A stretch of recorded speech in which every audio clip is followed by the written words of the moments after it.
Hey English 112 people, I just wanted to make a short video to address some of the questions that I've gotten about the rhetorical analysis. Okay, so thing number one, remember that you are analyzing someone else's article. You are not writing your own argument.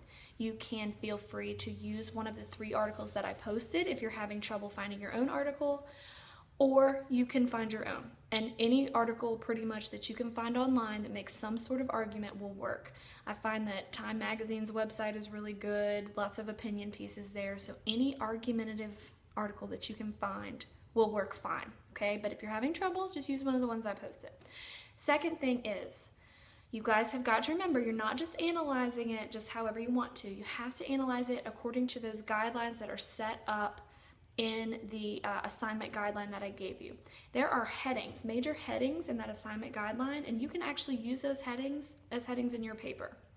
So the assignment guideline is written out really detailed on purpose because this is the first assignment, so just want to make sure you have all the information you need. So use those headings.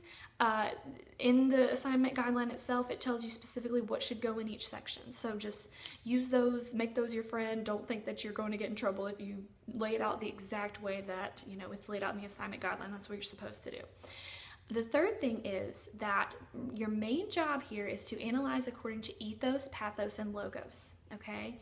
So that's review for most of you, but just to go over it really quickly, ethos, remember, is the credibility of the author.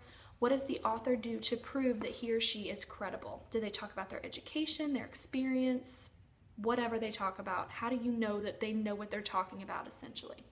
The second thing is pathos.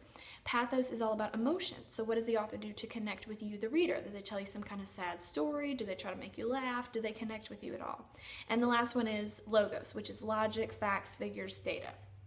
Now, where some people get confused, and I want to clear this up, it is not your job to convince me that the article you've chosen is the world's greatest article, because it might not be, okay? This is an analysis. So if this is a terrible article, you just need to report on that. Let me know, hey, this article was not persuasive, it was terrible. Going through ethos, pathos, and logos, they've got ethos, but they have no pathos, no logos. They should have brought it in. Here's some ways I think they could have brought it in. You can comment on it. But I find that students sometimes feel pressured, okay, I've chosen this article, I have to prove that it's a great article. And you don't.